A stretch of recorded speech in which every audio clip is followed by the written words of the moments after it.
News TG, buongiorno e ben ritrovati. In questa diretta vi terremo compagnia fino alle 13:30, un'ora e mezza, dove vi racconteremo tutto quello che succede nel territorio veneto, tante notizie di cronaca, di attualità. Apriremo la pagina politica, parleremo anche di turismo, di come le città si stiano preparando a questo Natale. Vi faremo anche vedere i vostri presepi che ci mandate ogni giorno alle nostre redazioni. Ma come sempre partiamo dalla cronaca, dalla pagina della cronaca e ci spostiamo a Treviso, perché resta in carcere il 37enne che appunto a Treviso ha massacrato di botte la compagna ancora gravissima all'ospedale.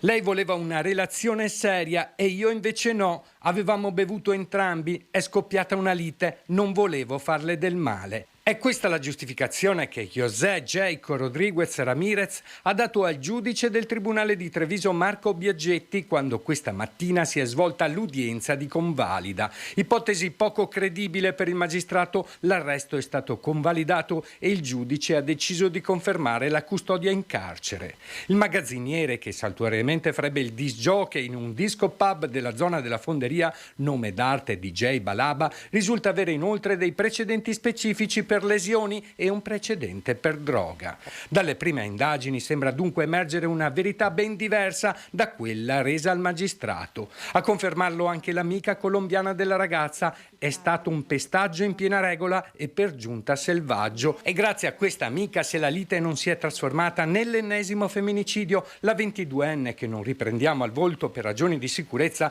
è intervenuta per dividere i due fidanzati, facendo in modo che la vittima scappasse per chiedere aiuto ad un vicino di casa. Poi l'arrivo dei carabinieri. Che non so perché lo ha fatto. Come la famiglia della mia amica e anche io siamo molto preoccupati perché lei adesso rischia di morire. Non si sa cosa le aspetta. Aspettiamo che questo uomo paghi per quello che ha fatto. Chiedete giustizia? Sì, giustizia, perché non può andare libero un uomo così. La donna avrebbe subito gravi lesioni al fegato e ad un rene. Le sue condizioni permangono gravi e i sanitari si sono riservati la prognosi. Il DJ senza pietà avrebbe colpito la fidanzata con pugni al viso e calci al costato dopo averla sbattuta contro l'anta di un armadio, forse perché la donna voleva terminare la loro relazione. Questa violenza nei confronti delle donne deve finire. Comunque noi chiediamo giustizia. E la cronaca ora ci porta nel veneziano. Drammatica scoperta a Brondolo di Chioggia. Il corpo senza vita di una persona è stato recuperato nelle acque di Brondolo da un pescatore che poi ha immediatamente allertato i soccorritori. Sul posto sono giunti i vigili del fuoco, i militari della Guardia di Finanza e quelli della Capitaneria di Porto che hanno recuperato la salma non ancora identificata. Dalle primissime informazioni si tratterebbe però di una donna. E ancora cronaca, rimaniamo nel veneziano. Paolo Marangon, il 67enne di Chioggia, è morto a causa della caduta provocata da Morana, a dirlo l'autopsia. La morte del pensionato 67enne di Chioggia è stata provocata dal 26enne Andrea Morana, che col suo schiaffo violento l'ha fatto cadere non lasciandogli scampo. Paolo Marangon si è spezzato la nuca. L'ha rivelato l'autopsia effettuata sul suo corpo, spentosi lunedì scorso all'ospedale di Mestre a 2 giorni dall'aggressione in via Alga. Marangon aveva ancora il segno sul labbro superiore da quanto forte è stato lo schiaffo di Morana. Un quadro che confermerebbe anche l'accusa di omicidio preterintenzionale mossa al ragazzo, che al momento è ancora libero, decisione che sta facendo molto discutere. Intanto la procura ha dato il nulla osta ai familiari di Marangon per fissare i funerali che si terranno domani alle 14:30 nella chiesa di Corbanese di Tarzo in provincia di Treviso. Tutto è nato da una sciocchezza. Era sabato sera, lo scorso 10 dicembre. Il 67enne era andato a prendere un'amica per andare a mangiare una pizza. Ha urtato il braccio di Morana che ostruiva il passaggio, scatenando la sua furia e la sua reazione. Poi la corsa in ospedale, ma Marangon non si è più ripreso. Ed è stato ferito in Ucraina il giornalista Claudio Locatelli. L'auto su cui viaggiava è stata colpita da una bomba. Vai, vai, vai, vai! Vai, vai, vai, vai! Vai, vai con la macchina! Vai, dove vado? Va indietro, va indietro, va indietro, va indietro! Ha ripreso il momento in cui le bombe esplodono vicino alla sua auto, il video in diretta dell'attacco alla macchina del giornalista combattente Claudio Locatelli, che è tornato in Ucraina per documentare la guerra. Locatelli, padovano di adozione, in questi giorni a Kherson. Va bene, un po' di sangue sul collo, ma niente di grave. Basta, ora vai tranquillo. Niente, ci hanno appena colpiti. Io sto un po' sanguinando, niente di grave. Nick sta facendo una manovra evasiva per uscire. Ieri l'auto su cui viaggiava con alcuni colleghi della stampa estera è stata colpita da una bomba. Locatelli è rimasto leggermente ferito all'orecchio ed ha continuato a documentare il bombardamento. Ragazzi, ci è andata bene, eh? Dai. Frammento sulla portiera dove ero io, considerando che la Vesta, le plate davanti e dietro, sarebbe entrata letteralmente nel mio fianco, e penso che adesso sarei morto, forse no, però sarei in una condizione non esattamente agevole. Per fortuna solo l'esplosione dal mio lato ha fatto solo frammentare il vetro. La macchina con le insegne presse era ben segnalata, quindi secondo Locatelli si è trattato di un raid intenzionale. Dopo aver riparato il mezzo e medicato le ferite, il giornalista insieme ai colleghi è riuscito a mettersi in salvo ed uscire dal luogo del bombardamento. Ci spostiamo ora a Venezia, ennesimo incidente stradale lungo la A4, ed è successo proprio alla vigilia dell'incontro a Roma con i sindaci del Veneto orientale per discutere appunto della sicurezza stradale. Saranno 22 i sindaci del Veneto orientale che domani andranno a Roma per chiedere un'accelerazione dei lavori per la realizzazione della terza corsia lungo l'autostrada A4, nel tratto maledetto che va da San Donà a Porto Gruaro, teatro di gravi incidenti, il più delle volte mortali. Quando 22 amministratori decidono di chiedere udienza al capo dello Stato è perché non ne possiamo più. Questa così pletora di soggetti, rivolgersi al Presidente della Repubblica significa chiedere il suo aiuto perché ci aiuti effettivamente a velocizzare questa vicenda. Ogni mese che trascorre si allunga la lista degli incidenti e purtroppo dei feriti e quindi anche dei morti. L'ultimo stamane, poco dopo le 7, nel tratto compreso tra Latisana e Porto Gruaro in direzione Venezia. 2 tir si sono scontrati, una persona è rimasta gravemente ferita. La proposta, condivisa anche dalla Fondazione Think Tank Nord-Est, formata da imprese e associazioni di categoria tra Veneto e Friuli, che però vuole sia coinvolto anche il ministro Salvini, è quella di adottare il cosiddetto metodo Genova. Non possiamo aspettare il 2026 per veder finita un'opera di 30 chilometri di strada normalissima. È ineccepibile nel 2023, deve finire almeno un anno prima e ci sono i modi per finirla, e chiederemo che adottino il sistema del commissariamento del ponte di Genova lavorando 3 turni a giorno. Nel frattempo però noi vorremmo anche che si pensassero tutte quelle misure di mitigazione della velocità o tutto quello che può concorrere per aumentare la sicurezza nel tratto, che passi attraverso il potenziamento della polizia stradale, che già sta facendo un lavoro egregio, che passi attraverso la presenza di tutor o di altri sistemi perché si possa andare più piano. Non si ferma all'alto dei carabinieri e tenta di fuggire, si schianta però contro il muro di un ristorante. È successo domenica verso le 21 ad Arino di Dolo. I carabinieri hanno ricevuto la segnalazione da parte di alcuni cittadini di un'automobile che si aggirava in modo sospetto nelle aree residenziali. Hanno quindi effettuato un posto di blocco per fermare l'auto, ma alla loro vista il conducente ha accelerato per poi schiantarsi dopo pochi metri. I 2 passeggeri a bordo non si sono feriti, quindi sono stati accompagnati in caserma per gli accertamenti del caso, dai quali è emerso come la persona alla guida fosse positiva all'alcol test. Rimaniamo sulle strade, ci spostiamo però nel Padovano. Tradito dal navigatore, un camion resta incastrato in un vicolo. Stava seguendo le indicazioni del navigatore l'auto articolato rimasto incastrato nel pomeriggio di martedì in via Fiorazzo a Padova, una via decisamente troppo stretta, quella imboccata dall'autista, per un mezzo di quelle dimensioni, che è rimasto fermo tra 2 recinzioni. Sul posto sono intervenuti i vigili del fuoco di Padova, che hanno tagliato la rete di una recinzione, riuscendo a guadagnare lo spazio per far proseguire il viaggio al camion. Il lavoro dei vigili del fuoco è durato circa un'ora. Sul posto anche gli agenti della polizia locale. E ora qualche istante di pubblicità, ma rimanete con noi.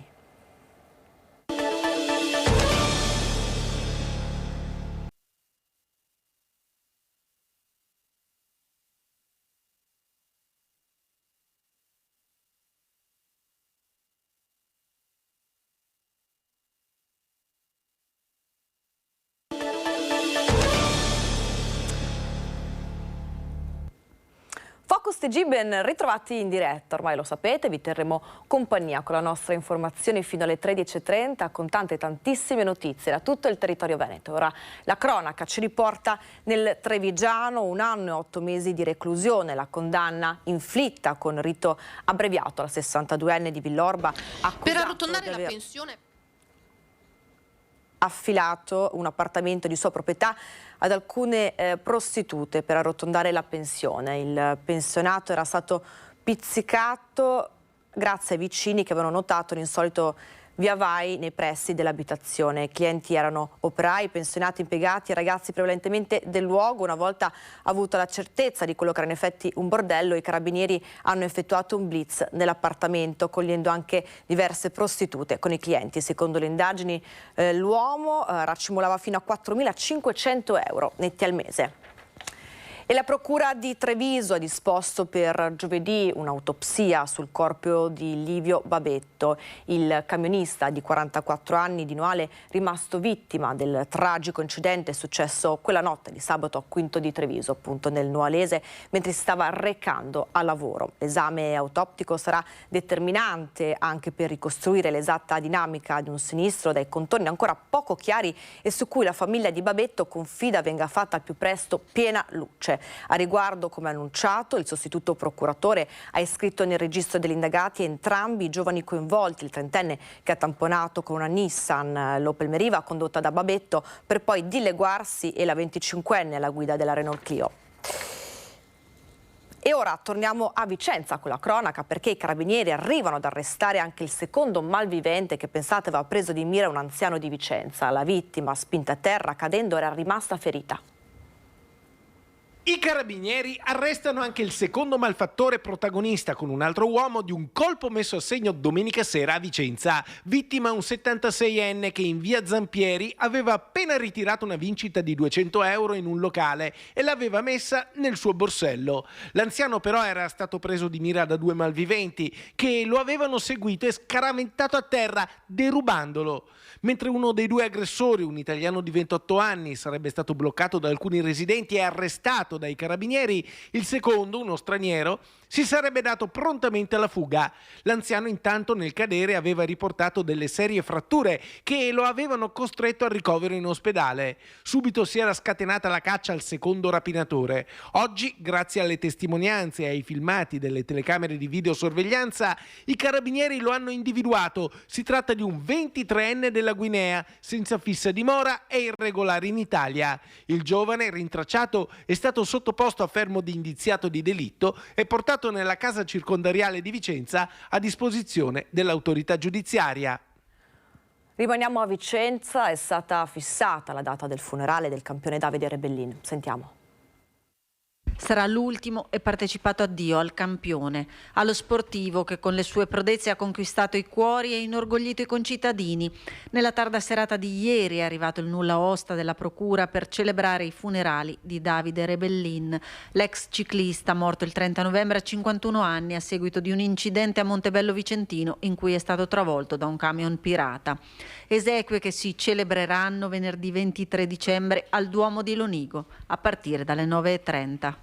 Prima sarà dato spazio, un po' di spazio anche per le persone che vogliono ricordare o testimoniare il loro affetto, oppure anche dei ricordi sportivi con Davide, e dopo la cerimonia Davide sarà tumulato nel cimitero di Madonna di Lonigo. Davide era una persona molto semplice, molto alla mano e quindi ben voluto da tutti quanti lo ricordano benissimo.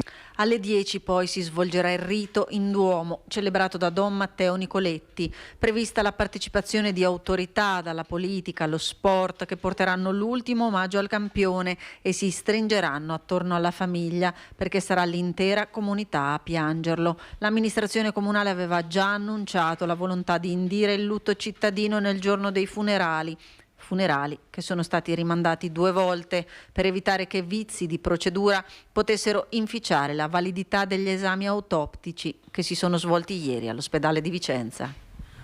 Rimaniamo a parlare della tragedia del campione Davide Rebellin. Andiamo in diretta da Lonigo con la nostra inviata Luisa Bertini, il sindaco di Lonigo, Pierluigi Giacomello. Buongiorno Luisa. Sì, buongiorno Sharon, buongiorno ai nostri telespettatori. Siamo in compagnia del sindaco proprio per parlare del lutto, del cordoglio che qui a Lonigo è molto vissuto, perché Davide Rebellin non era solo uno sportivo conosciuto a livello internazionale, ma era molto amato, e quindi c'è un misto di sentimenti tra il sollievo, la sofferenza e anche la rabbia, sindaco. Assolutamente sì, finalmente la data del funerale può chiudere una parentesi di dolore profondo, ma rimane aperta invece una ferita che non è più dolore profondo, ma che è rabbia, che è un sentimento purtroppo violento, perché l'autore di questo sciagurato gesto, che poi non dimentichiamolo, ha abbandonato Davide, che probabilmente era ancora morente e se n'è andato via, questa persona è ancora libero, tranquillo a casa sua. E questo è una cosa per noi assolutamente inaccettabile. Però in questo momento noi quello che vogliamo fare, come tutta la città, è di stringersi attorno alla famiglia di Davide per testimoniare la nostra vicinanza e il nostro affetto.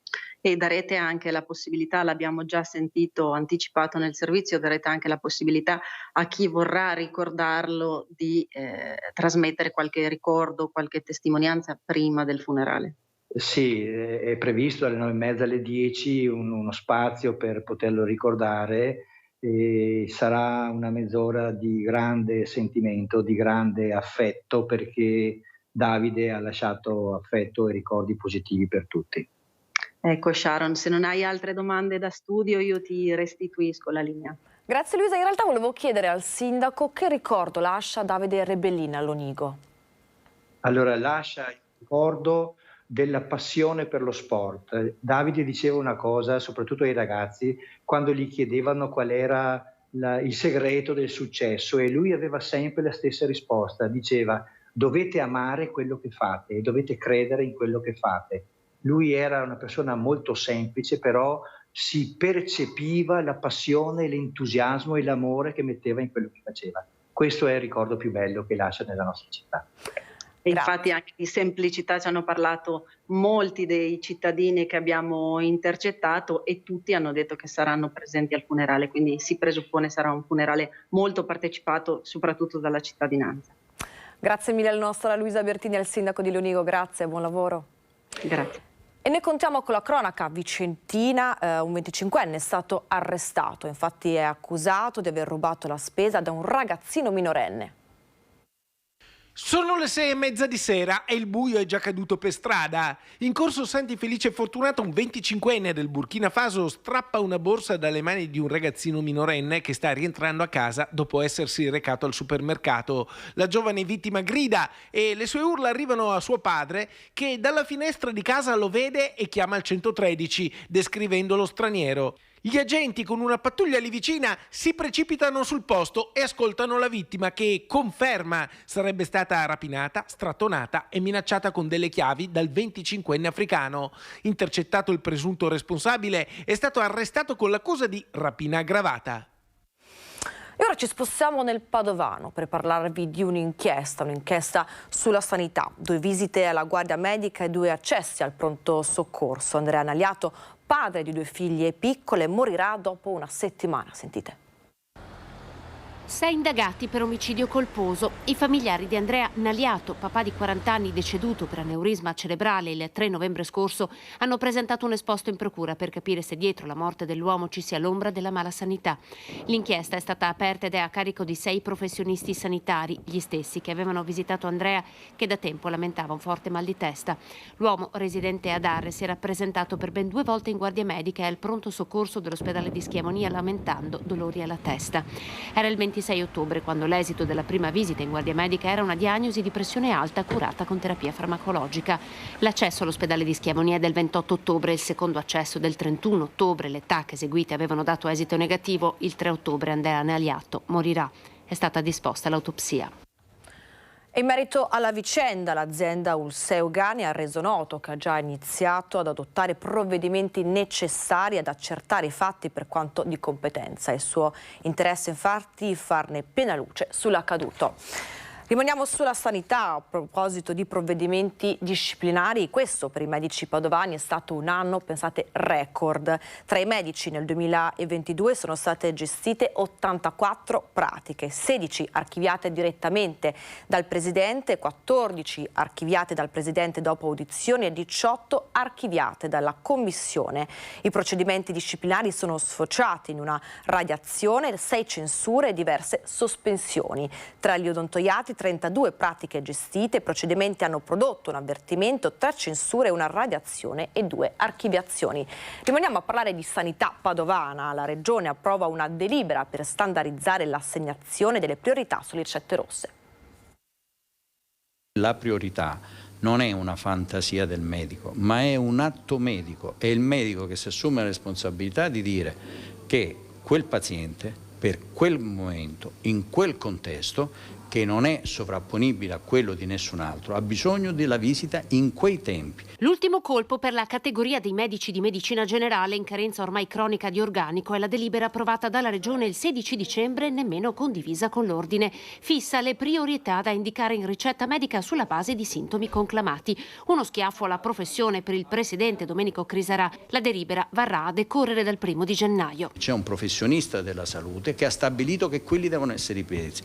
Al di là delle giustificazioni e delle questioni amministrative, le mancanze di personale ed altro. Cioè bisogna mettersi in testa che una priorità non è una fantasia. Crisarà, che oggi sceglie di farsi somministrare pubblicamente la 4ª dose per spingere la campagna vaccinale contro il Covid alla luce anche del flop di quella contro l'influenza. Sono drasticamente diminuite le vaccinazioni antinfluenzali e questo è quello che ci preoccupa di più. A Padova si è vaccinato solo il 50% della popolazione che lo scorso anno aveva aderito alla campagna contro l'influenza. Non solo. C'è purtroppo un fenomeno non molto edificante che è quello di alcune persone, ma non sono solo alcune, che fanno i tamponi fai da te e dopodiché se sono positivi tacciono tranquillamente e non dicono di esserlo, e quindi il contagio non è neanche tanto come dire, controllabile. Un 2022 che chiude con numeri importanti. A pesare sul lavoro dei medici, denuncia Crisarà, anche la burocrazia,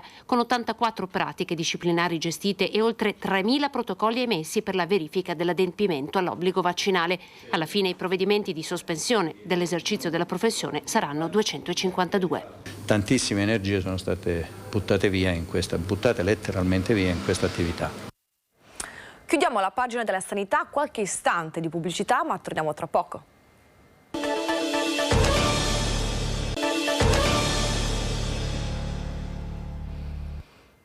Focus TG, ben ritrovati, vi terremo compagnia ancora un'ora fino alle 13:30 con tantissime notizie da tutto il territorio veneto. Lo avete sentito, lo avete visto, abbiamo aperto il nostro telegiornale con la pagina della cronaca, abbiamo anche affrontato problemi di sanità nel Padovano. E ora ci spostiamo ad Arzignano perché continuano i controlli, gli interventi interforze. Sentite. Hanno sorpreso 2 minori a giocare con le slot machine all'interno di una sala giochi. Gli agenti della questura hanno pertanto sanzionato i titolari dell'attività. Monitoraggio che si inserisce nel più vasto dispositivo di controlli interforze effettuati nel territorio arzignanese. Ci sono degli interventi che riguardano appunto il controllo sull'immigrazione, quindi chi soggiorna sul territorio senza averne titolo, il controllo anche della presenza di eventuali pregiudicati pericolosi sul territorio, e poi anche azioni anche di prevenzione, perché sono stati appunto sorpresi alcuni minorenni in alcuni esercizi per il gioco d'azzardo, e quindi si rilevano anche utili per fare prevenzione sul territorio su temi importanti e delicati. Al termine dei controlli, il questore ha disposto 2 fogli di via obbligatori nei confronti di soggetti gravati da precedenti che per un periodo di 3 anni non potranno tornare nel comune di Arzignano. Un ordine di allontanamento nei confronti di un cittadino extracomunitario non in possesso dei requisiti per soggiornare in Italia, che dovrà lasciare la nazione entro 7 giorni, e 2 avvisi orali nei confronti di altrettanti cittadini che denotano una spiccata pericolosità sociale. Controlli interforze anche a Mestre, in particolare nella via calda della città, via Piave. 2 extracomunitari di nazionalità albanese e tunisina sono stati espulsi e accompagnati nei centri di permanenza per il rimpatrio di Gradiška e Torino. È il risultato più importante del servizio ad alto impatto effettuato dai carabinieri di Mestre, che continuano a presidiare le zone calde, soprattutto nell'area adiacente alla stazione ferroviaria. Il primo straniero è stato rintracciato dopo una rocambolesca fuga iniziata in via Piave e conclusasi a Quarto d'Altino. Il secondo è stato invece fermato e identificato da una pattuglia a piedi gravitante in via Piave. L'attività di contrasto allo spaccio di stupefacenti ha portato all'arresto in flagranza di 13 persone e al deferimento in stato di libertà di altre 15. Sono stati segnalati anche circa 40 assuntori di stupefacenti alla prefettura. I controlli alla circolazione stradale inoltre hanno portato alla denuncia di 13 persone per guida in stato di ebbrezza e alla contestazione di 42 sanzioni amministrative. Da Mestre ci spostiamo poco più in là, andiamo a Venezia perché il sindaco ha firmato l'ordinanza contro le messe alcoliche nella notte di Natale. Il sindaco Brugnaro ha firmato l'ordinanza annunciata nei giorni scorsi a tutela di decoro, sicurezza urbana e territorio in occasione della notte di Natale. L'ordinanza dispone che tra le 22 del 24 dicembre e le 6 del 25 i pubblici esercizi non possano organizzare eventi e intrattenimenti musicali con DJ set e utilizzare impianti di diffusione sonora e musicale di qualsiasi tipo. Il provvedimento interessa i locali di tutto il territorio comunale entro il raggio di 200 metri dalle chiese e dagli altri edifici dedicati al culto. Vietata anche la somministrazione di alimenti e bevande in forma ambulante e itinerante. Le attività commerciali, alimentari e artigianali situate nelle aree individuate dal provvedimento o collocate esternamente a eventuali centri commerciali dovranno inoltre terminare le proprie attività alle 22 del 24 dicembre e non riprenderle fino alle 6 del giorno dopo. Il provvedimento vieta anche di accendere artifici pirotecnici entro il raggio di 200 metri da chiese ed edifici di culto. Con la cronaca torniamo nel Trevigiano, in particolare a Treviso, perché una impresa edile non ha pagato le tasse di occupazione pubblica per mesi. La polizia locale ha fatto rimuovere il cantiere ormai divenuto abusivo da Piazza Matteotti. Qui ci troviamo proprio dove era presente il cantiere. Sì, vediamo l'edificio alle mie spalle dove c'era questo cantiere che da alcuni mesi era diventato abusivo perché la ditta che aveva posizionato questi trabatagli, queste strutture edili, non stava pagando per niente la concessione di suolo pubblico. Solo pochi mesi fa la società aveva ottenuto la concessione di suolo pubblico per eseguire i lavori edili. Forse pensavano che i controlli non vi fossero, forse non avevano i soldi per pagare le successive rate di alcune decine di migliaia di euro all'ufficio tributi del comune. Di fatto il cantiere a pochi passi da Piazza Matteotti è divenuto abusivo. Dopo i controlli la polizia locale ha dapprima notificato i verbali alla ditta dell'Interland trevigiano per occupazione abusiva. Una volta appurato che l'impresa non ha mai presentato nessuna impugnazione o ricorso, è stato disposto il sequestro e la confisca di tutte le impalcature, operazioni svolte dal settore lavori pubblici. Il provvedimento vuole lanciare un segnale anche nei confronti di tutte le ditte che rispettano le regole. Per Treviso si tratta della prima volta che questo provvedimento così restrittivo e così pesante colpisce una ditta. Naturalmente il monito anche per tutte le altre ditte che hanno concessioni di suolo pubblico per decine di migliaia di euro. Ora le strutture, essendo state confiscate, sono divenute patrimonio del comune che potrà metterle all'asta o utilizzarle per il bene della comunità. La cronaca ci porta ora nel Padovano. Vivevano nel laboratorio tessile in cui lavoravano, pensate, niente finestre e un unico bagno per tutti. Un imprenditore cinese è stato denunciato. Lavoratori costretti a mangiare e dormire nello stesso luogo in cui confezionavano gli abiti, ospitati in stanze senza finestre. Durante i controlli di routine programmati dalla seconda unità operativa sicurezza urbana della Polizia Locale della Federazione del Campo San Pierese, l'ultimo sopralluogo in un laboratorio di confezionamento nella zona industriale di Loreggio ha portato alla luce diverse irregolarità. Il capannone era diviso in 2 parti, una destinata alla produzione dei cappi, l'altra abusivamente trasformata in alloggi per gli operai, con tanto di cucina e mensa, senza senza alcun rispetto delle minime norme igienico-sanitarie. Gli operai vivevano in minuscole stanze appena sufficienti ad ospitare un letto, solo un bagno a disposizione per tutti. Quando poi gli agenti hanno cominciato a controllare i documenti delle persone trovate nel laboratorio, tutte di nazionalità cinese, 2 hanno esibito solo il passaporto, con un visto turistico scaduto ben 5 anni fa. I 2 sono stati fotosegnalati, conclusi gli accertamenti, sono stati denunciati per il reato di immigrazione clandestina e segnalati alla questura di Padova per le pratiche di espulsione.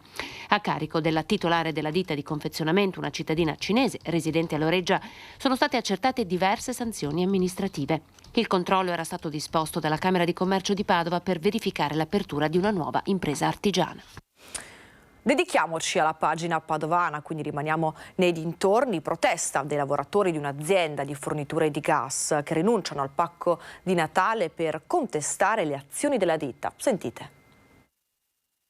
L'azienda non ascolta le loro richieste e così non ritirano il pacco natalizio. Insolita protesta per i lavoratori della 2i Rete Gas SPA di Selvazzano. L'azienda opera nel settore della distribuzione del gas in oltre 2000 comuni presenti in tutta Italia. Dopo l'acquisizione della sede Edison di Selvazzano Dentro, da inizio 2022 ha chiuso la sede di Mira in provincia di Venezia e trasferito tutto il personale nel Padovano. I lavoratori hanno deciso così a Natale di non ritirare il panettone, omaggio dell'azienda, perché dopo il trasferimento a Selvazzano la ditta non ha mai ascoltato alcune richieste come il cambio di orario e lo smart working. Ed è stato sequestrato dalla Guardia di Finanza cibo non salubre trasportato in condizioni precarie. Trasportava oltre 2.500 kg di carne derivati del latte in condizioni sanitarie precarie. La Guardia di Finanza di Piave di Sacco ha intercettato e fermato a Codevigo, lungo la strada Romea, un furgone sospetto con targa straniera. Gli alimenti erano stipati in una cella non refrigerata all'interno di contenitori di fortuna come pacchi, borsoni e bidoni in plastica. In totale sono state sequestrate 2 tonnellate di carne avicola, bovina e suina e 500 kg di derivati del latte e prodotti vegetali. Il valore della merce si aggira intorno ai 30.000 euro, priva anche delle indicazioni di tracciabilità. Durante il sequestro è intervenuta anche l'azienda sanitaria che ha riclassificato la merce come sottoprodotto di origine animale non destinabile al consumo umano per irregolarità delle modalità di trasporto e dell'imballaggio, segnalato l'autista romeno alla guida del furgone. Rimaniamo a Padova e parliamo ora di rifiuti contenenti amianto. Pensate, nei primi 10 mesi del 2022 sono state raccolte e smaltite da Etra oltre 31 tonnellate di questo materiale. 31.353 kg il 31 ottobre del 2022. Tanta è la quantità di amianto smaltita negli impianti di stoccaggio da Etra.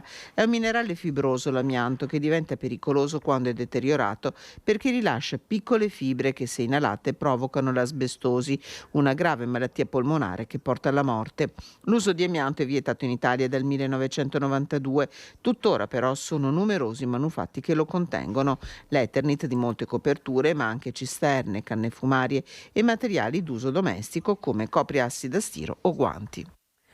Ed è stato arrestato dai carabinieri un 20enne di Campodarsego, sorpreso nel parcheggio del cimitero comunale mentre stava vendendo una dose di hashish a un 18enne del posto. Il 20enne aveva già con sé altri 14 grammi di droga e un bilancino di precisione. Ci spostiamo ora nel Trevigiano. Con la cronaca inizia la dismissione finale dei beni della Stefanel SPA, società che produceva lo storico marchio dell'abbigliamento di Ponte di Piave, andata in amministrazione straordinaria 2 anni fa. Il Ministero dello Sviluppo Economico ha infatti assegnato l'incarico per la vendita all'asta di strumenti aziendali, a cominciare da 3 autovetture, alle quali seguiranno strumenti informatici, telefoni e macchinari di varia natura. La prima seduta è fissata per il 23 gennaio. Il marchio Stefanel, vi ricordiamo, fu rilevato nel 2021 da OVS, azienda che assorbì anche gran parte dei dipendenti. E ora apriamo la pagina bassanese e torniamo a parlare del quartiere, del grande zona area verde San Lazzaro. Il comune dà il via libera al Consorzio Brenta per la costruzione della centrale idrica del maxi progetto pluriguo che riguarda Bassano, Rosà e Cartigliano. Arriva il permesso di costruire la stazione di pompaggio del nuovo maxi impianto pluvirriguo del Consorzio di Bonifica Brenta. Sì, proprio quel piano da 20 milioni di euro che da anni rappresenta la punta di diamante della progettualità territoriale del Consorzio. Nell'albo pretorio del comune di Bassano è stato pubblicato l'avviso di rilascio del provvedimento unico, ovvero il permesso di costruire per la stazione di pompaggio dell'immenso impianto che potrebbe cambiare il volto all'agricoltura di Bassano, Rosà e Cartigliano.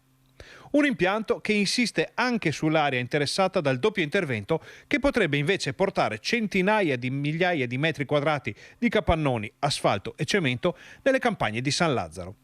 Il fatto è che il progetto Pluvirriguo è in ballo ormai da anni, addirittura dal 2019, quando l'onorevole Germano Racchella si era speso per ottenere un maxi finanziamento di 20 milioni di euro proprio per questo piano.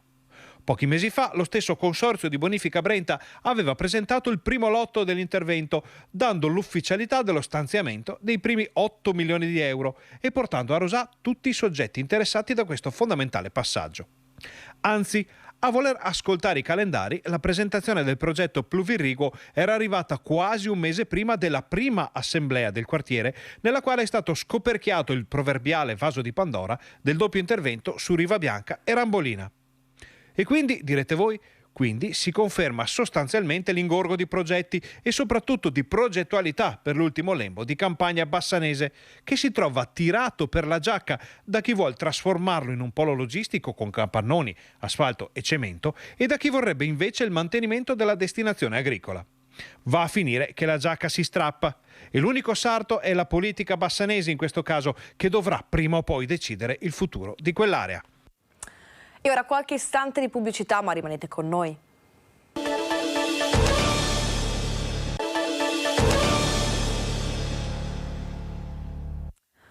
Mezzogiorno e 45, Focus TG, ben ritrovati in diretta. Prima della pubblicità abbiamo aperto la pagina bassanese, rimaniamo qui e torniamo a parlare del caso del piccolo Ettore. Nessun contatto con l'ULSET, nessuna novità sulla copertura delle ore di scuola, nessuna risposta alle mail. La famiglia del piccolo Ettore è all'oscuro di eventuali coperture da parte dell'azienda sanitaria e critica sia il metodo che il merito delle dichiarazioni della sanità locale.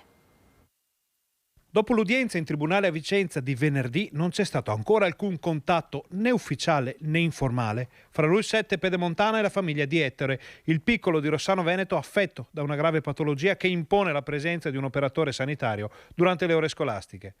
Sorpresi e amareggiati i genitori, che hanno appreso di una presunta apertura da parte dell'azienda sanitaria solo tramite i media. Ci è sembrato molto scortese e inappropriato le affermazioni che sono state fatte ieri dalla ASL.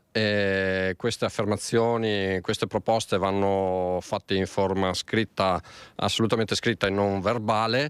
Noi non abbiamo ancora ricevuto niente di ufficiale in merito, nonostante abbiano tutti i nostri riferimenti, hanno i numeri di telefono, hanno tutti gli indirizzi mail, tutte le PEC, ma d'altronde la ASL non ha mai risposto a nessuna PEC che abbiamo mandato in tutti questi mesi. I genitori criticano inoltre fortemente la scelta dell'azienda sanitaria di esporsi pubblicamente su un tema così delicato mentre si attendono i risultati dell'udienza del tribunale. Ci pare inaudito e strumentale, oltre che offensivo, fare queste affermazioni nell'attesa che venga sciolta la riserva da parte del giudice. Sui diritti di Ettore i genitori non sono disposti a cedere, neanche di un millimetro. Non siamo al mercato del pesce, qui si sta parlando dei diritti di nostro figlio, diritto all'inclusione, diritto allo studio. Noi ovviamente non molleremo di un millimetro in attesa della sentenza del giudice. Noi continueremo a chiedere la copertura totale infermieristica per l'assistenza del nostro figlio. Il nostro figlio deve andare a scuola tutti i giorni per tutte le ore possibili.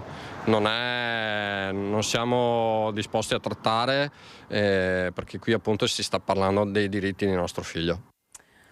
Approfondiamo ora la cronaca del territorio. 2 giovani sono stati arrestati per spaccio di droga. Mezzo chilo di droga in casa, arrestati 2 fratelli, denunciato una terza persona. Dopo diverse segnalazioni su episodi di spaccio in un parco pubblico e nelle vicinanze delle scuole di Nove, la polizia locale nord-est vicentino ha avviato una serie di indagini che hanno permesso di individuare un giovane della zona di Tiene che sembrava essere coinvolto in attività di spaccio di sostanze stupefacenti. Nel corso di alcune perquisizioni nell'abitazione del giovane è stato scoperto mezzo chilo di hashish assieme a oltre 3.000 euro in contanti, oltre al materiale per il confezionamento delle dosi. Il minorenne e il fratello sono stati arrestati, sono a disposizione dell'autorità giudiziaria di Vicenza e del Tribunale per i minori di Venezia. Lo sapete, tra pochissimi giorni è Natale, noi siamo stati al mercato di Marostica per fare il punto della situazione. Si scelgono i mercati per gli ultimi acquisti in vista del Natale e sui regali occhio attento a quanto si spende. Guardando gli ultimi regali di Natale? Sì, beh, veramente lo nascondo anche. Ok, non lo inquadriamo, però insomma si è orientata su cose utili? Sì, cose che si possono poi usare, certo. Ascolti, e si è dato un budget, l'ha ridotto rispetto all'anno scorso, come si è organizzata? No, beh, il budget è lo stesso dell'anno scorso. Privilegiati i bambini? Eh sì, sempre. Babbo Natale deve sempre passare. Manco che podemo, da spendere manco che podemo. Quindi molto attenti al budget. Esatto. State vendendo? Come sta andando? No, allora, qualche pigiama è stato venduto, anche qualche maglietta, qualche canottiera di lana e seta, comunque va sempre portato. Cose utili quest'anno. Ma secondo lei stanno più attenti al prezzo oppure no? Sì, alcuni sì. Sì, sono pensionata, quindi portafoglio, attenzione. E che cosa ha preso? Ho preso dei regalini, ho fatto dei buoni per i figli, dei regalini per i bambini, se niente di troppo impegnativo, insomma. Poco, niente. È stata molto attenta, insomma, a quanto si spendeva? Sì, perché sì, quest'anno, come tutti gli altri anni, è un po' critica. Cosa. Bisogna limitarsi, insomma, dai, perché dobbiamo pagare la luce e il gas. Ridotto il budget, ovviamente, perché bisogna stare dentro determinate spese molto più importanti dei regali. E chi avete privilegiato? Allora, al momento nessuno ancora, ci stiamo pensando, ma probabilmente i familiari stretti, i figli. Sto guardando per non spendere molto, però di fare anche una bella figura. Ascolti, ma ha ridotto un po' il suo budget? È stata attenta ai prezzi? Sì, senz'altro. Ne ha tolto anche qualcuno dalla lista? Sì. Chi ha tolto, se possiamo essere curiosi? Non posso dirlo. E da Marostica ci spostiamo a Colceresa, consegnate dal sindaco Enrico Costa le borse di studio per gli studenti meritevoli. Tocco fresco al capo e il diploma di laurea in mano. Silvia Covolo, Martina Maino, Veronica Simonetti, Giada Farina e Andrea Pozzato. Questa è una piccola parte della grande squadra formata dagli studenti universitari e delle scuole secondarie di Colceresa, a cui sono state consegnate altrettante borse di studio. Un ambasciatore speciale per la mattinata, ad accogliere gli studenti infatti il sindaco Enrico Costa. Un grande augurio da parte del primo cittadino per i ragazzi che hanno ottenuto risultati eccellenti con dedizione e impegno, augurando loro di trovare nuove soddisfazioni nello studio, nel lavoro, ma soprattutto nella vita. Lo avete sentito, è stop ai cellulari in classe, arriva la circolare del Ministero. Stretta sull'uso dei cellulari in classe e arriva la circolare firmata dal Ministro dell'Istruzione e del Merito Giuseppe Valditara, che contiene le indicazioni sull'utilizzo dei telefonini e ribadisce il divieto di utilizzarli in aula. Ribadisce e è necessario questo intervento dopo il periodo di pandemia, nel momento in cui abbiamo utilizzato il cellulare con modalità molto forti, sia per attività didattiche a scuola che a casa. Quindi serviva per un attimo rimettere nei binari corretti. Con la circolare non vengono introdotte sanzioni disciplinari, la cui gestione dipende dai regolamenti di ogni scuola. Il Ministro dice non facciamo riferimento alle sanzioni, ma la circolare precedente diceva che ogni istituto nel proprio regolamento di disciplina doveva intervenire su questo e quindi procedere anche a definire determinate sanzioni sulle modalità di utilizzo improprio dello strumento. Non ci sono immediate ripercussioni. Certo andrà fatta un'ulteriore riflessione nei collegi dei docenti, insegnamenti o anche con gli studenti stessi a proposito di questa ulteriore stringente indicazione, e quindi saranno le diverse scuole eventualmente a decidere di inasprire le sanzioni per coloro i quali lo utilizzano in maniera non autorizzata. Un regalo di Natale per tutti i vicentini, ma soprattutto per i frequentatori del Parco Fornaci. La Giunta Comunale ha approvato infatti una nuova pista per lo skate park, e questo è anche una piccola vittoria di Rete Veneta.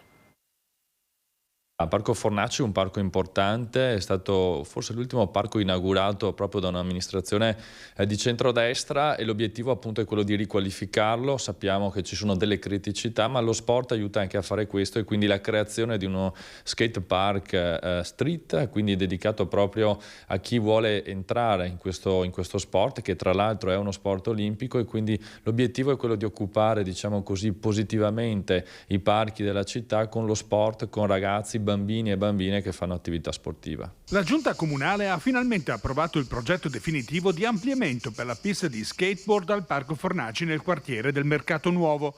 Una vittoria anche per noi di Rete Veneta, che avevamo portato agli assessori competenti la voce di molti cittadini che chiedevano da tempo la possibilità di implementare le strutture di questa disciplina olimpica, anche per dissuadere la zona alla microcriminalità. È uno sport che anche fa sì che tutte le varie generazioni, dai più piccoli ai più grandi, riescano a condividere la stessa passione insieme. Credo che sia inaccettabile che la città non sia dotata appunto di un'area street per lo skate. Negli anni quest'area è stata salvata, diciamo così, anzi con sicurezza lo diciamo, da quello che è stato spaccio, degrado e questo genere di cose. Noi chiediamo appunto di poter avere o poter creare questa nuova area per dare più forza proprio alla vita sociale del parco. Sostenitore della bontà del progetto anche l'assessore Marco Zocca, che anche grazie alla nostra insistenza ha trovato tra le pieghe del bilancio i 200.000 euro necessari per l'investimento. Sì, do atto, voi ci avete perseguitato su questa vicenda in modo molto benevolo. Per noi è bello quando si danno questi bei risultati, queste soddisfazioni. Il mondo dello sport è importante, soprattutto il mondo giovanile, quindi ritengo che era doveroso da parte nostra accontentarli. Uno sport che diventa anche sport olimpico, quindi questo è un grande futuro, speriamo, per dei campioni vicentini. Ce l'auguriamo anche noi. Per Rete Veneta dunque missione compiuta. Rimaniamo a Vicenza, nella sede dei Vigili del Fuoco, il passaggio di consegne del Comando Provinciale dei Pompieri. Io ho detto il piacere e l'onore di passare il comando al collega Andrea Gattuso. Quindi da oggi è lui il nuovo comandante dei Vigili del Fuoco di Vicenza. Un gesto semplice e simbolico che sancisce ufficialmente il cambio al vertice del comando dei Vigili del Fuoco della provincia di Vicenza. L'avvicendamento è avvenuto nella sede principale di Via Farini, dove il reggente, l'architetto Giuseppe Costa, comandante uscente, tornando ad occuparsi a tempo pieno della provincia di Treviso, ha affidato la provincia berica ad Andrea Gattuso, 58 anni, ingegnere, originario di Reggio Calabria, dove dal 95 era vicecomandante. Ha partecipato alle operazioni di soccorso all'alluvione di Sarno nel 98 e a quelle per il terremoto in Abruzzo nel 2009. La promozione di quest'estate mi ha consentito di ritornare al nord, e devo dire con grande entusiasmo, anche se Vicenza non la conosco, ma so che è una sede importante, una provincia molto importante, e diciamo, oltre l'emozione che ho in questo momento, questo giorno di passaggio di consegne col comandante precedente Costa, per me è sicuramente un onore, un impegno, garantirò il massimo impegno per dirigere questo comando e soprattutto per dare risposte alla cittadinanza, alla popolazione, quindi alle aziende e ai cittadini, sia a soccorso tecnico che nel campo della prevenzione incendi. La cronaca ci porta a Padova, un anziano è stato investito da un tram, ma ci racconta tutto in diretta la nostra inviata Chiara Gaiani. Buongiorno Chiara.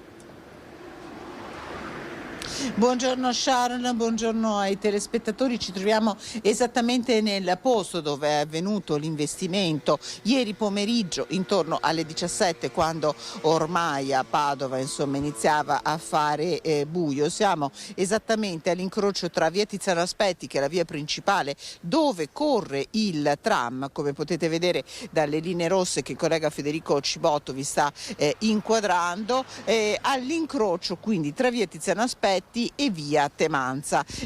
La persona investita è un anziano di 79 anni che aveva la bici con sé. Sicuramente c'è stato una collisione, uno scontro tra il mezzo in arrivo dal capolinea di Ponte Vico d'Arzere diretto verso il centro per poi proseguire verso la zona sud della città, ovvero verso la Guizza e l'anziano, che poi è rovinato a terra non riuscendo più a rialzarsi. L'anziano comunque è sempre stato vigile, è ricoverato in ospedale ma non presentava ferite gravi, contusioni e ovviamente tanta paura. Indagini sono in corso da parte della polizia locale, che sta cercando di capire che tipo di movimento stesse facendo in quel momento l'anziano, se con la bici stesse per esempio tentando di attraversare via Tiziano Aspetti o se stesse correndo in una zona in cui è vietato per le bici correre, perché come potete vedere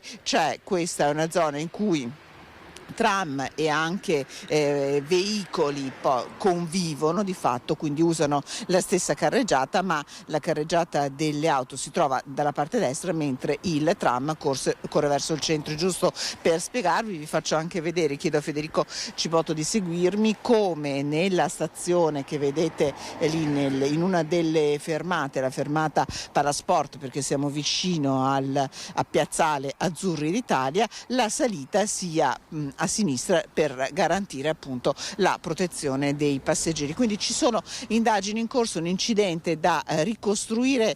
Sharon, non so se per caso tu hai altre domande da studio, se no io ringrazio Federico Cibotto, ovviamente vi terremo aggiornati di tutti gli sviluppi. Ringrazio appunto Federico Cibotto per la collaborazione. Da Padova vi restituisco la linea. Grazie alla nostra Chiara Gaiani, a Federico Cibotto per le immagini. Ora ci lasciamo per qualche istante di pubblicità, ma noi torniamo tra poco.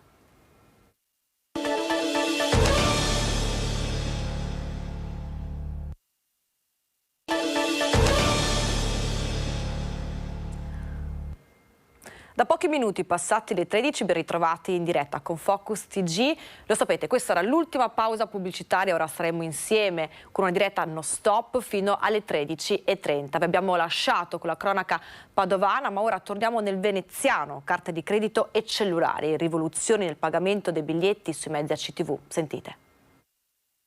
I mezzi di trasporto ACTV avranno presto a bordo un sistema di pagamento dei biglietti con carte bancarie tramite contactless, un sistema denominato EMV che costituisce una grande innovazione nel trasporto pubblico e sta prendendo piede in varie città. Ci mettiamo a passo coi tempi e con le maggiori capitali non solo europee ma anche mondiali come Londra, Berlino ma anche New York. È un sistema innovativo, consente una praticità estrema per i cittadini, nel senso che passeranno a pagare il servizio di trasporto semplicemente passando una carta di credito. L'accordo prevede la fornitura di 1900 validatrici che saranno installate a bordo di bus e tram collocate anche nelle stazioni del People Mover e alle fermate. Il sistema consentirà, come ripeto, la possibilità di pagare con tutte le carte di pagamento, in più integrerà la possibilità di pagare con il QR code e manterrà la possibilità di utilizzare la carta Venezia Unica.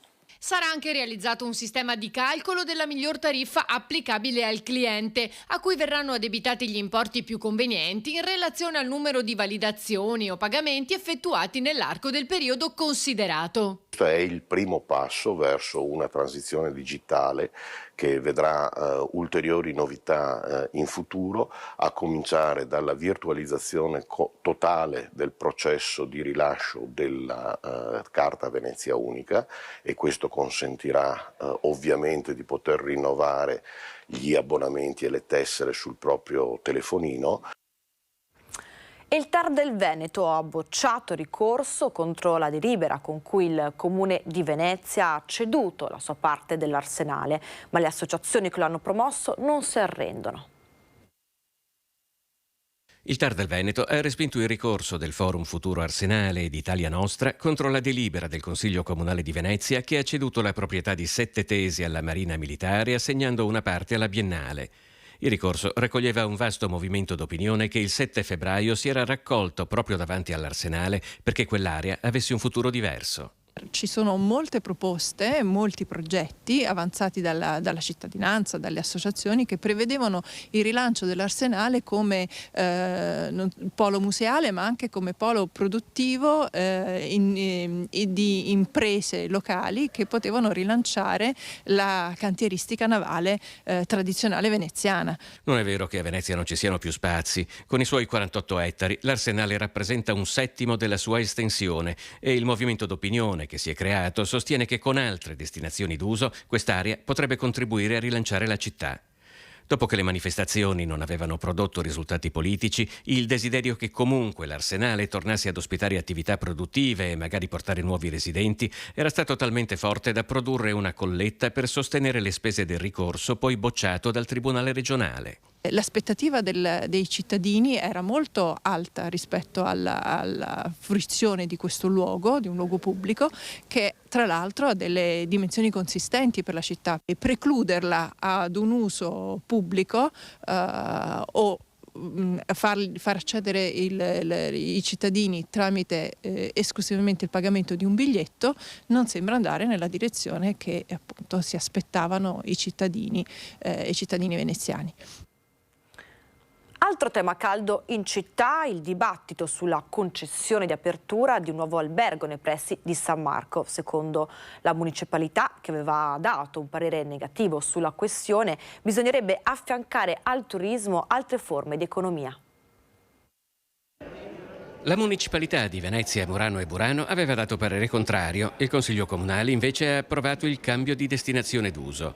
Anche l'ex sede della Camera di Commercio di Cale Larga 22 marzo seguirà quindi la via già percorsa da ex condomini, ex sedi di imprese private o di istituzioni di pubblico genere e Venezia avrà un nuovo albergo, in una zona circondata da altre decine di alberghi, in una città che già di suo conta parecchie centinaia di alberghi, migliaia di affittanze turistiche ed una manciata di residenti in continua diminuzione. Noi crediamo che questo possa rappresentare un importante e rischioso precedente. Rischioso perché sancisce in qualche modo l'idea che un investitore, un promotore possa in qualche modo ottenere una deroga a una scelta precisa che era stata fatta contro il cambio di destinazione d'uso per il ricettivo e semplicemente monetizzando questa richiesta di deroga.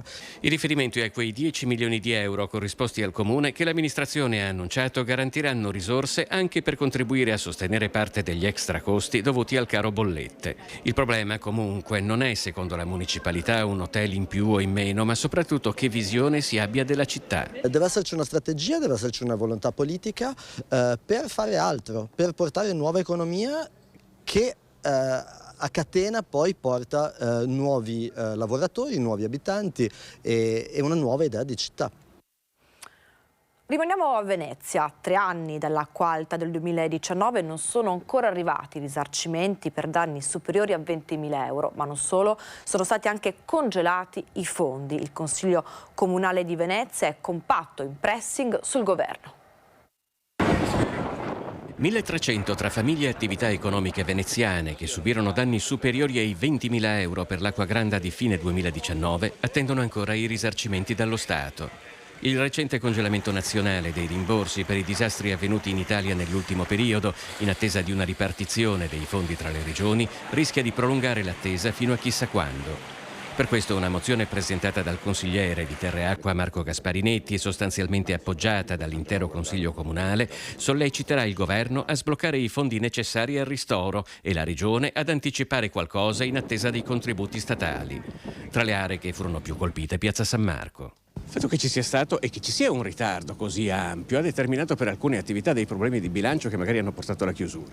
Assolutamente sì. Abbiamo perso tanto tessuto sociale, tanto tessuto produttivo fatto di cittadini residenti che sono quelli che in realtà andrebbero assolutamente tutelati per far sì che questa città continui a essere una città. Sembra passato un secolo da quella notte del 12 novembre 2019 quando 187 centimetri di acqua alta con raffiche di vento superiori ai 100 km/h provocarono quelle decine di milioni di euro di danni. Oggi il sollevamento del Mose non fa quasi più notizia. Attorno alla Basilica sono iniziati e finiti i lavori delle paratoie che la tengono all'asciutto, mentre sono aperti i primi cantieri che metteranno definitivamente in sicurezza l'intera piazza. Qua dietro di me ci sono le procuratie vecchie, che sono quelle che nel 2019 hanno subito senz'altro i danni maggiori, e quindi sicuramente una boccata d'ossigeno, voglio ricordarlo. Sono soldi che le aziende hanno già tirato fuori, fatture già pagate, quindi veramente riuscire ad avere questi rimborsi potrebbe essere la svolta per i tanti che ancora fanno e stanno facendo fatica. Apriamo ora la pagina politica e ci spostiamo a Padova. Non si placano le polemiche dopo l'esito del congresso provinciale della Lega. La compagine di Roberto Marcato e Fabrizio Boron contesta l'esito del voto e vuole fare ricorso. Se oggettivamente i numeri hanno assegnato la vittoria a Nicola Pettenuzzo, che da domenica è il nuovo segretario provinciale della Lega Padovana, la fotografia che emerge è di un carroccio spaccato a metà. Pettenuzzo infatti ha vinto 419 a 390, quindi con soli 29 voti di differenza da Michele Giraldo, candidato dell'ultima ora, sostenuto dagli amministratori regionali e dallo stesso Fabrizio Boron, che insieme a Michele Rettore ha fatto un passo indietro per convergere sulla candidatura unica di Giraldo. Un risultato, quello del sindaco di Brugine, che ha il sapore di una vittoria. Fabrizio Boron, come Roberto Marcato e l'europarlamentare Tony Darè, infatti, puntano il dito su una cinquantina di nuovi iscritti che si sono presentati a votare domenica allo Sheraton. E considerando che il congresso è stato un po' viziato, le liste non ci sono state fornite, è stato convocato la domenica prima di Natale avvertendoci 7 giorni prima. Sono stati fatti militanti anche nell'ultima settimana pre-congressuale, 50 militanti nuovi. Hanno organizzato il tutto senza coinvolgere ovviamente anche noi. Quindi di fronte a tutto questo 29 voti sono niente. Anzi, secondo me il vero vincitore è Michele Giraldo, che ha dimostrato come la base, i militanti, come c'è voglia di reazione di fronte a un partito, a un movimento che ormai si è seduto solo nella spartizione delle sedie.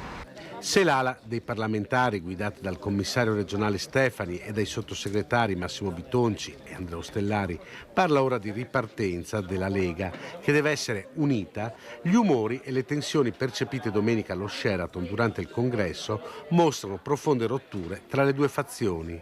La vera divisione è stata creata nella gestione del partito degli ultimi 3 anni, dove poche persone sedute dentro a un ufficio hanno deciso vita e morte di qualsiasi cosa che riguardasse la Lega. La resa dei conti è attesa con il congresso che tra 2 mesi eleggerà il nuovo segretario veneto, una sfida ancora aperta, visto che domenica sono stati eletti delegati anche qui esattamente divisi a metà, 50 filoparlamentari, 45 della base. Oggi c'è la necessità di continuare assieme, di dare forza al partito. Io è questo che dico al nuovo segretario e al nuovo direttivo eletto.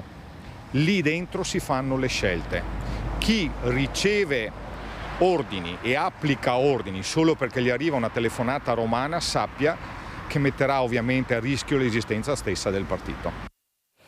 E con la politica ci spostiamo a Treviso perché si conferma la sintonia tra il sindaco Mario Conte e il Terzo Polo, che si è astenuto dal bilancio. E se anche il Terzo Polo colerà da solo alle amministrative, dopo il voto, dice Conte, potrà esserci un percorso comune.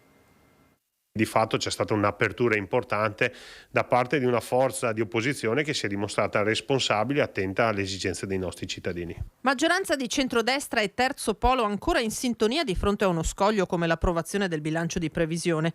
I consiglieri di Azione Italia Viva non hanno bocciato la programmazione del sindaco Conte e della sua squadra, scegliendo di astenersi. Significa che in questa fase a Treviso ci sono delle forze responsabili che stanno amministrando e ci sono delle forze pretestuose politiche che fanno opposizione, tant'è che hanno votato contro per partito preso. Sul bilancio abbiamo scelto di astenerci perché ci è sembrata una forma di responsabilità, diciamo un'apertura di credito non in sé alla maggioranza ma proprio alla nostra città che deve guardare con speranza al futuro. Come ci stiamo comportando all'interno del Consiglio Comunale, con coerenza faremo durante la campagna elettorale, cercando di essere sempre costruttivi, senza attaccare con preconcetti, ma chiedendoci questa cosa va bene o va male per la città. L'ennesimo messaggio in vista delle amministrative, più che per Conte, con cui il feeling, seppure a distanza, è evidente, per il Partito Democratico, che spera ancora in un avvicinamento con il terzo polo. Sono convinto che loro faranno la loro corsa probabilmente da soli con un loro candidato, noi ci presenteremo come centrodestra,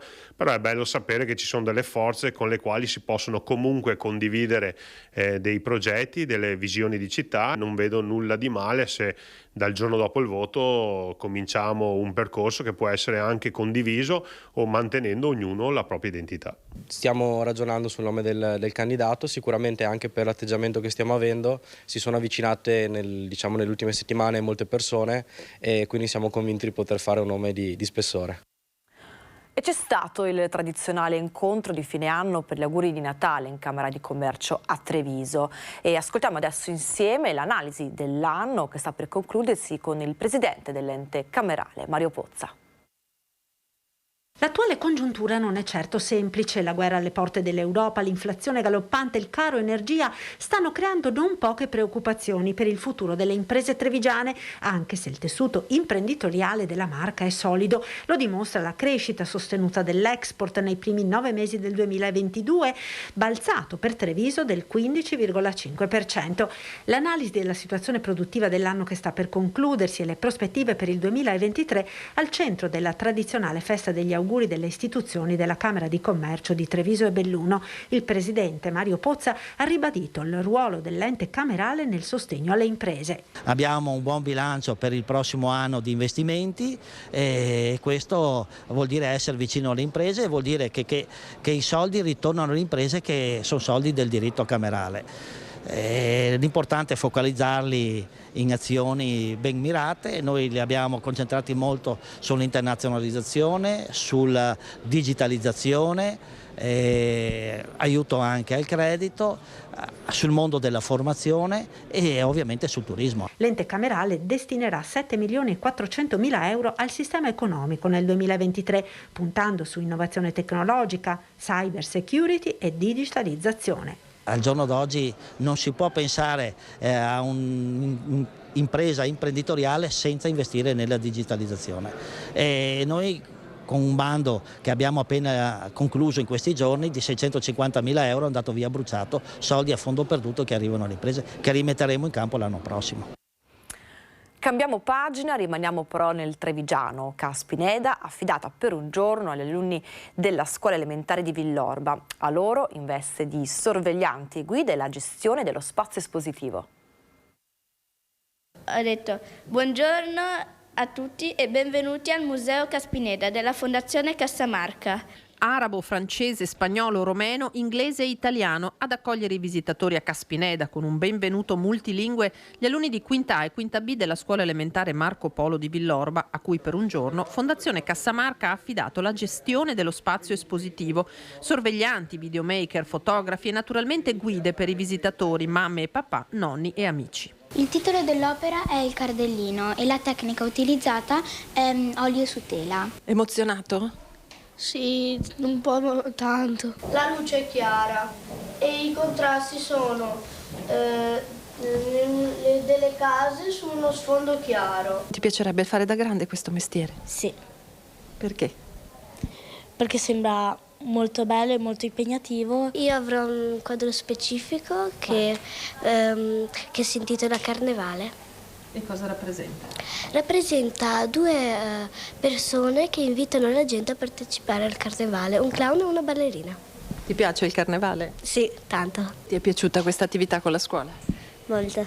Ho adorato questa attività, un miscuglio di emozioni. Il progetto pilota ideato da Fondazione ha trovato la piena collaborazione della scuola di Villorba. Hanno lavorato tantissimo e hanno così manifestato fin da subito, sia il mio team ma anche e soprattutto i bambini, un forte entusiasmo e una curiosità di come andavamo a lavorare e di cosa stavamo anche facendo. Hanno provato effettivamente loro il ruolo di diversi lavori che potrebbero girare intorno a quello che è il mondo dell'arte. Hanno fatto un lavoro egregio, hanno spiegato le opere, le tecniche in modo egregio e è un modo per avvicinare i ragazzi subito dalla quinta elementare all'arte, alla cultura e alla storia. Cosa l'ha impressionata di questi ragazzi? Ma la serietà, la tranquillità, la serenità, ma anche soprattutto la volontà di fare. Cosa potrebbero dare i bambini con il loro modo di vedere e di pensare le cose alle istituzioni? L'essenzialità. Credo che anche nella rappresentazione di una fondazione della vita politica in senso ampio di qualunque istituzione potrebbero cogliere il cuore, il momento veramente determinante nella vita di questi nostri enti. Che magari agli adulti sfugge ogni tanto. Sì, direi che più di ogni tanto. Ci spostiamo ora nel Bellunese perché è stato sottoscritto un importante accordo tra ULSS Dolomiti e Università di Padova per rafforzare la collaborazione nell'ambito della formazione sanitaria tra le Dolomiti e per lo sviluppo della salute in montagna. Un protocollo unico nel suo genere, scaturito grazie al sostegno della Regione Veneto che in provincia si tradurrà nel completamento del percorso di studi degli specializzandi dell'Università di Padova che potranno usufruire del supporto logistico offerto dall'ULSS 1. Uno scambio produttivo che offrirà al territorio una maggior presenza di professionisti di cui è stato rilevato il maggior fabbisogno, predisponendo piani formativi che includeranno la frequenza degli ospedali bellunesi. Rimaniamo ora nel Bellunese, una festa per il raggiungimento del 18° anno di attività. Scuola in Rete celebra così il suo lungo percorso. Un unicum per attività e tipologia di interventi che spazia in tutti gli ambiti che ruotano attorno al civismo. Scuole in Rete taglia il traguardo dei 18 anni, un viaggio intrapreso da un gruppo di insegnanti, genitori e studenti che ha deciso di rimboccarsi le maniche per dare vita a qualcosa che nei fatti ha generato un cambiamento per la comunità bellunese partendo dai giovani. È stata una crescita lenta, magari faticosa all'inizio, ma comunque costante, anche nonostante la pandemia. Raggiunta la maggiore età, Scuole in Rete celebra questa tappa con un libro multimediale che ripercorre di anno in anno incontri, testimonianze, approfondimenti e indagini compiute dagli studenti sugli studenti. Chi vedrà il libro riesce a capire come proprio come questo progetto è riuscito a sviluppare anche un certo pensare assieme nella nostra comunità e a far crescere, credo, anche l'attenzione della nostra provincia rispetto ai giovani. Il prossimo 28 dicembre alle 18 al Teatro Comunale di Belluno la grande festa, un evento per tutti con un pensiero speciale agli amici delle scuole in rete che non ci sono più e a cui il volume è dedicato. Dal professor Papisca, padre dei diritti umani in Italia, al nostro generoso collega Maurizio Dorigo e poi alla professoressa Patrizia Burigo, a Mirko Della Vecchia, Monica De Martin, Massimo Ottone e a due giovani studenti brillanti strappati troppo presto alla vita, Giorgia Praloranna e Andrea Romanin. Ve lo avevamo promesso all'inizio del nostro telegiornale, apriamo ora la pagina dei presepi, quei video che ci mandate ogni sera e che vi facciamo vedere durante le nostre edizioni. Ci spostiamo adesso a Treviso, vediamo la vostra piccola opera d'arte.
Ogni anno i vostri presepi sono sempre più belli. Ora vediamo la vostra piccola opera d'arte da Bassano.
Lo avete visto, riceviamo ogni giorno tantissimi video. Ora ci spostiamo a Vicenza, vediamo il presepe di Mauro Torelli e quello della parrocchia San Matteo di Cavazzale.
Vi abbiamo fatto vedere le vostre piccole opere d'arte da Treviso, da Bassano, da Vicenza, e con la pagina dei presepi chiudiamo questa edizione del nostro Focus TG. Ci vediamo domani, sempre alla stessa ora. Grazie per averci seguito e buon pomeriggio.